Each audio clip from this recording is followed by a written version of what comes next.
Hello everybody and welcome back to a new video and a new series. Here we are on Grand Prix 2 starting. Well, I started on my main channel briefly. We did the first 5 or 6 episodes. But I want to make it a video series rather than live stream. So we are starting again. For those who don't know what this is, it's a brand new career mode starting in 1989. And we're going to race as the fictitious driver of Franz Bermbach. And you join us on board in pre-qualifying where I'll run through the news of the week. The new season is upon us, and with it there are many changes to talk about. The previous rule, counting the driver's best 10 races in a season towards the championship standings, has been dropped, meaning that all points scored count for the drivers' championship now. The season favourites are once again McLaren, whose formidable lineup of Prost and Senna remain at the team, though time will tell whether animosity begins to creep in between the pair. Pre-season testing indicate that both Williams and Ferrari have built strong cars, with Ferrari the first team to run with a semi-automatic gearbox in Formula 1. Due to rising costs, turbocharged engines have been banned for 1989 onwards, which will most likely affect teams higher up the grid such as McLaren, whose Honda engine over the previous year was record-breaking. With Brabham returning to the sport and the introduction of new team Onyx, there will be 39 drivers competing each weekend. A pre-qualifying session consisting of Brabham, Eurobrun, Osella, Zakspeed, Scuderia Italia, Real, Coloni, AGS and Onyx will take place, with the fastest 3 teams making it into the 28-car main qualifying session. This selection of pre-qualifying teams will be re-evaluated at the halfway point of the year. A number of drivers are set to make their debut this season. The Benetton of Johnny Herbert, the Tyrrell of Jean Alesi, the Brabham of Franz Bermbach, the Ligier of Olivier Grillard and the Larousse of Eric Bernard. With some pre-qualifying teams also running new drivers, it's set to be a dynamic season of racing. It starts here in Jacarapagua for the Brazilian Grand Prix. We join Franz Bermbach for the start of his promising career. Let's see what the 25-year-old German can do. And this was the result from the pre-qualifying session. Martin Brundle fastest in the Brabham, there's no surprise there. Johansson just 2 tenths behind in the Onyx, and Franz Bermbach on debut in 3rd place. Then it's the 2 Dalaras and Gasho in the 2nd Onyx in 6th place. So it means, obviously there, Brabham, Onyx and Dallara, they're the 3 fastest teams. So they'll be making it through. The Osella of Nicola Larini was distance clear of his teammate Ginzani, who was down in 13th place. The slowest of all the drivers today was the Coloni of Pierre-Henri Raffanel. Eurobrunner, the only team to run just a sole entry, and that's Gregor Wojtek. He's 15th place, so he's faster than a couple drivers. There will be simulated upgrades throughout the season for the cars, so hopefully we'll see a mix of drivers and cars making it into the main qualifying session. Here you can see this is the average lap time between the drivers in each team. So Brabham first, Onyx second, and Dallara in 3rd place, a distance clear of the chasing pack. So we move on to the main qualifying session. I actually had to do this session 3 separate times because I kept having issues with the game, which meant in this main session that we actually count towards the race, I set my fastest lap in my first lap, and it was a pretty decent attempt. Jacarapagua, it's not on the calendar anymore, of course, in modern Formula 1, but back in 1989, it was the Brazilian Grand Prix. Interlagos didn't get reintroduced to the calendar until I believe 1991, so we're at the very flat Jacarapagua circuit, later renamed in honour of Nelson Piquet, but that's not happened yet in this universe at least. We do have a Brazilian reigning world champion on the grid. It's not Nelson Piquet, it's Ayrton Senna, picking up his first championship in 1988 in that all-dominant McLaren MP44. That team won 15 out of the 16 races between Prost and Senna.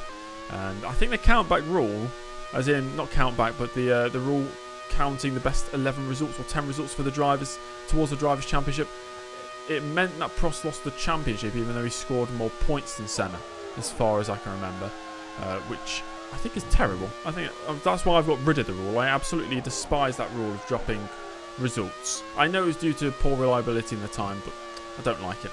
Anyway, 25-year-old Franz Bermbach. We don't know too much about him. We know he's German. We know he's 25 years old. We know he's had a decent pedigree in the junior formulas. But aside from that, it's essentially a clean slate, a blank piece of paper, and we're going to write his history starting right here today as he's rounding the final corner. It's been a very clean lap and up towards the line for the Brabham, which should be upper midfield if we can get everything together. Across the line we go. It's going to be a very low 126, a 126.169, faster than what my teammate Brundle did in pre-qualifying.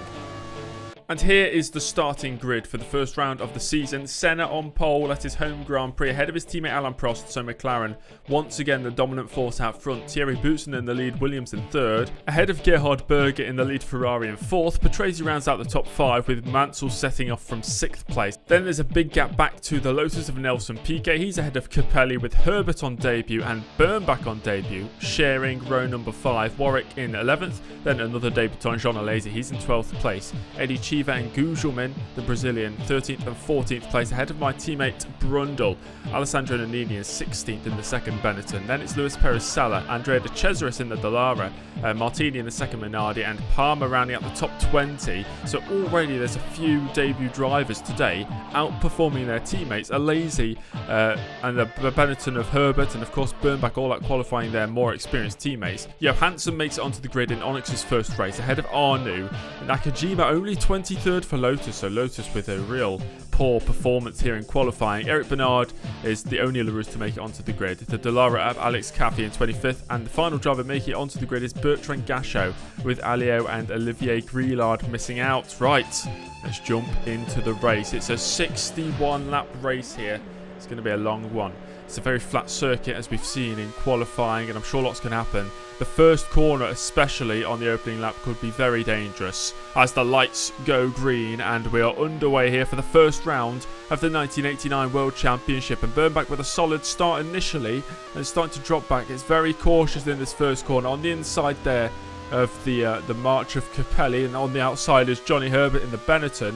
Maybe we can go around the outside of Capelli here and side by side with three-time world champion Piquet and ahead of Piquet. What a start it's been for Bermbach around the outside of turn 2. Piquet back up the inside. So it was 7th place briefly for the German, but he's dropped back down to 8th place. Still a gain of 2 places on where we started. Top 6 get points, of course, and I imagine we'll see a lot of retirements in the race. So if we can just keep it clean, who knows, points on debut could actually be a possibility. Though as we head onto the back straight, we'll see the straight line speed compared to some of our competitors not looking too great. With the slipstream though, we are slightly closer to Piquet as we were at the start of the straight, but nothing spectacular as towards the end of lap 1. I am under pressure here from Johnny Herbert, who's looking very racy on debut. So 2 rookies going wheel to wheel. Up the inside goes Herbert into the final corner. It's a bit of a dive, and I had to give him that space by leaning out wide on that corner, and I get caught on the curb on the exit of the final corner, so Bermbach can't challenge Herbert down towards turn 1, but we'll take a replay of that one. Johnny Herbert at this stage of the race a lot more confidence, so that's probably why I went for the move. Diving up the inside into the final corner. It was quite synchronised as well, and it looked quite nice on the replays. But not good for Bermbach down a position as lap 3 begins. Prost actually leads now. He's gained 1 position. That graphic is incorrect. I'm sorry. But Prost has gained 1 position. Senna, though, has dropped 2. Boutsen's up to 2nd place in the Williams. The other big gainers, Palmer is up 4 positions. Gugelmin, though, at his home Grand Prix has dropped 6 in the opening couple of laps. So not a really good start there for the Brazilian.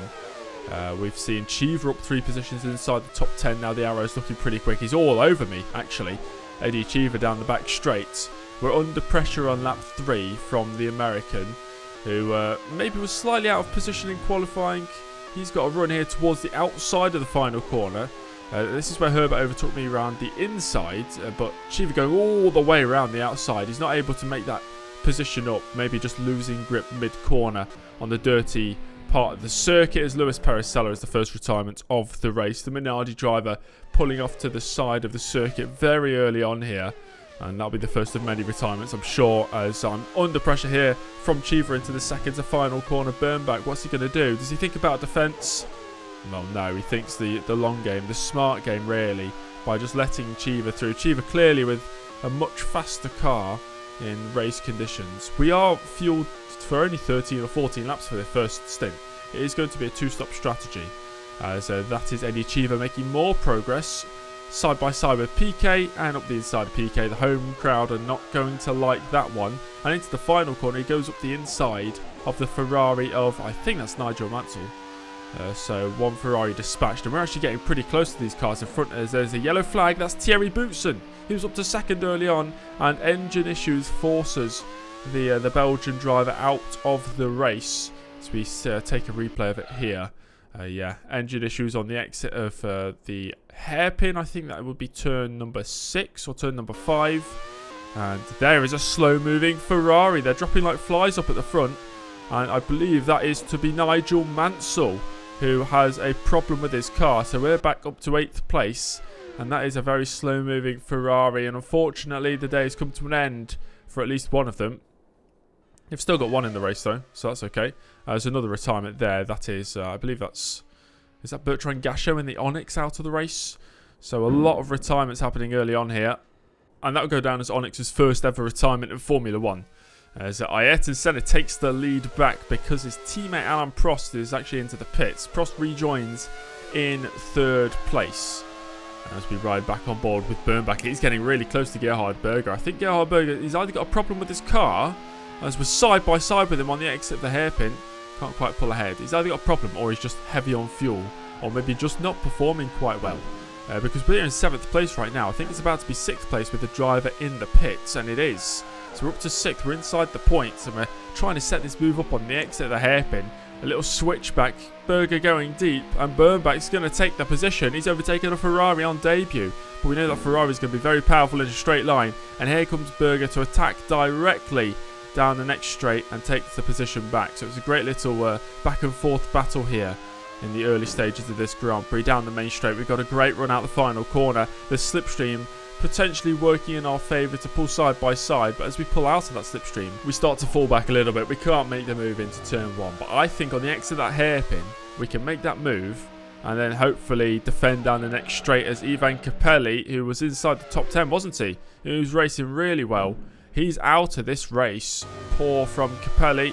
A transmission issue there. So we're going to set this one up on the exit. Bermbach's done this once before on Berger, but can this time defend down the back straight? We'll see. We're going to have to go real defensive up towards the inside here. Berger's got a great run and his progress is slowed. It's halted and he backs out of the move. He's got more slipstream though to the inside for the left-hander.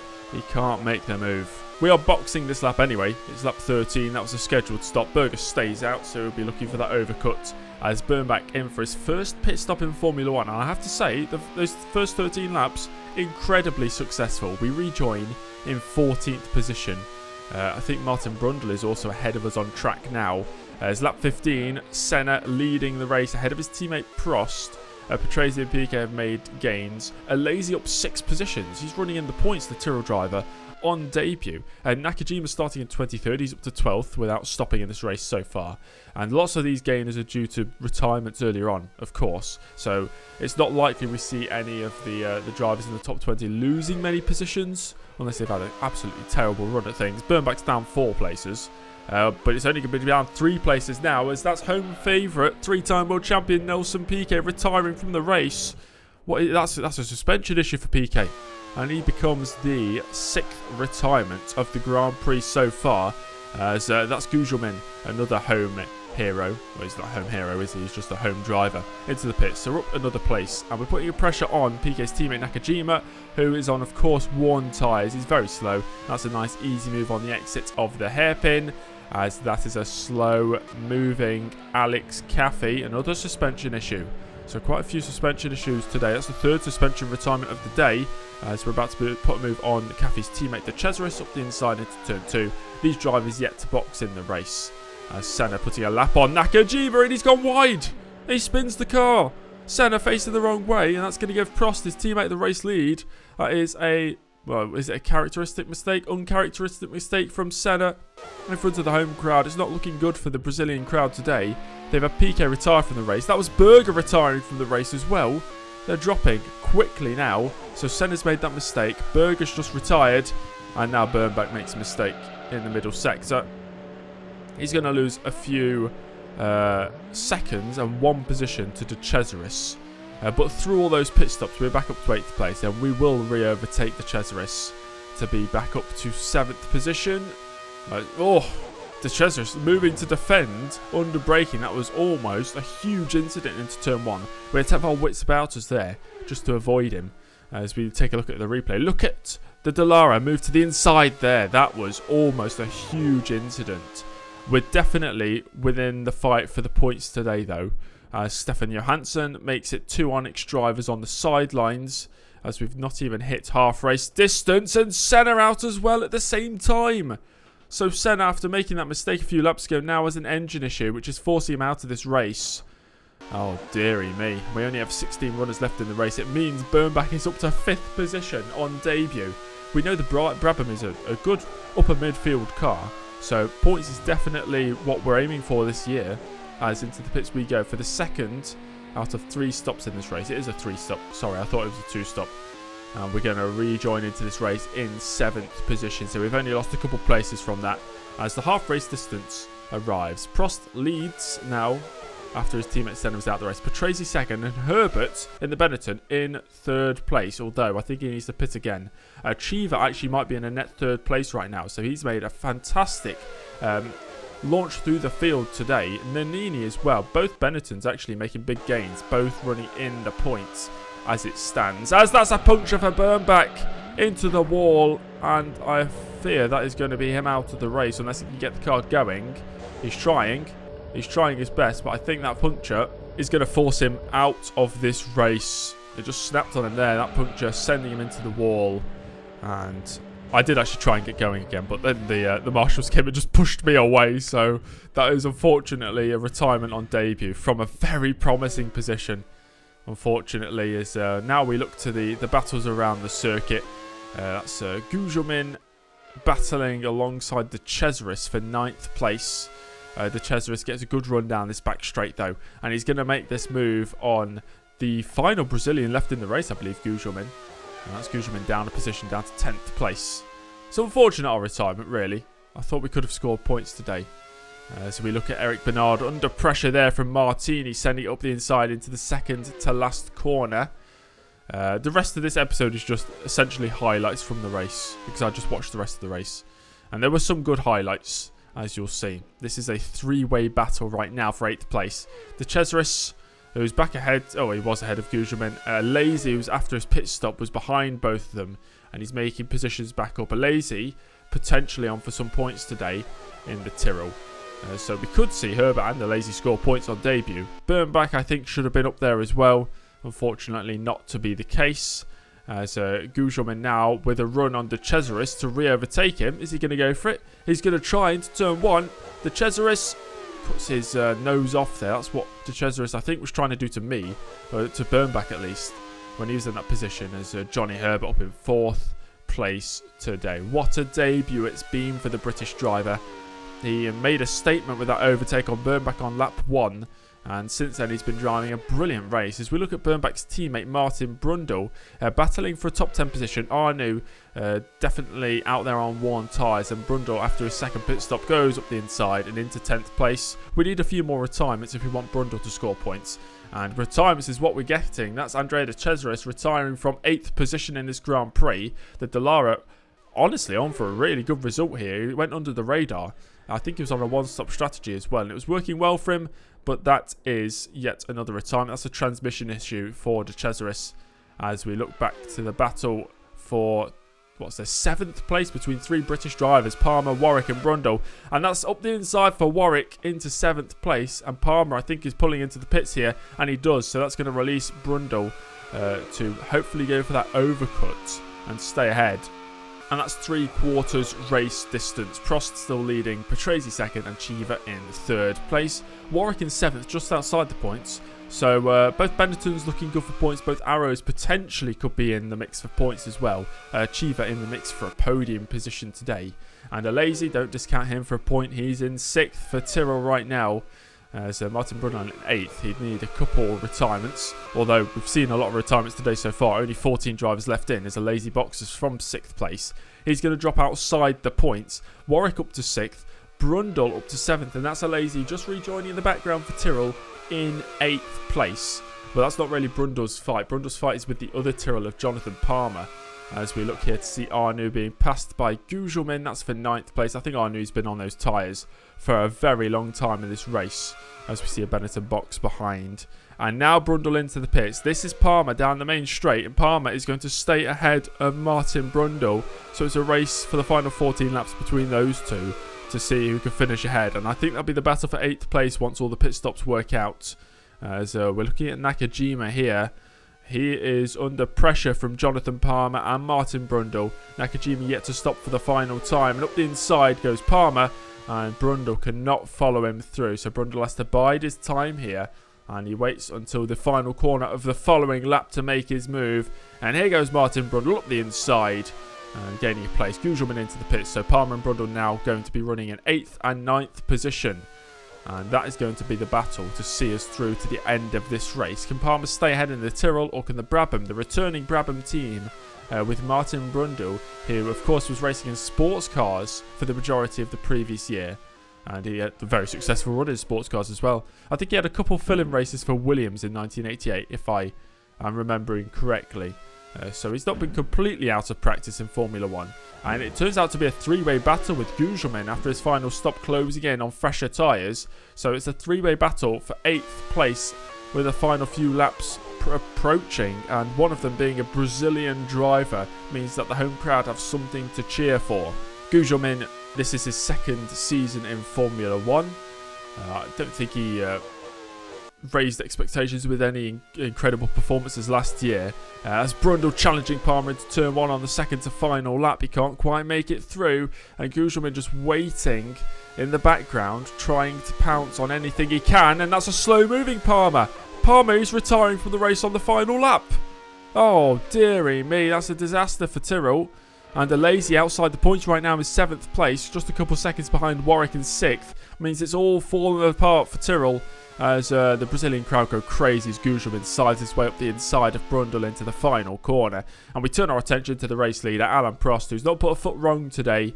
He had to contend with Senna overtaking him and leading for a while, but Senna made that mistake and eventually retired. Prost out the final corner to win the opening round of the 1989 season and stamp his claim on the championship crown, which was taken away from him last year because of the race discounts.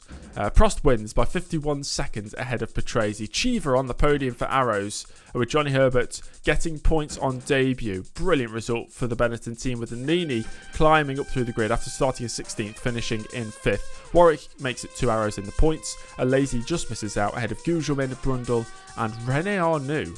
He started all the way down in 22nd. He finishes in 10th here today for Ligier.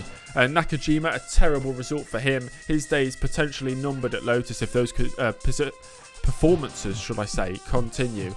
Martini, Bernard all finished the race. Palmer is classified 4 laps down. Of course, he retired on the final lap of the race, or the lap before the final one. Loads of retirements today. De Cesaris, Bermbach, Senna, Johansson, Berger and Caffey, along with 3-time world champion Piquet, Capelli, Gasho and Mansell in the Ferrari.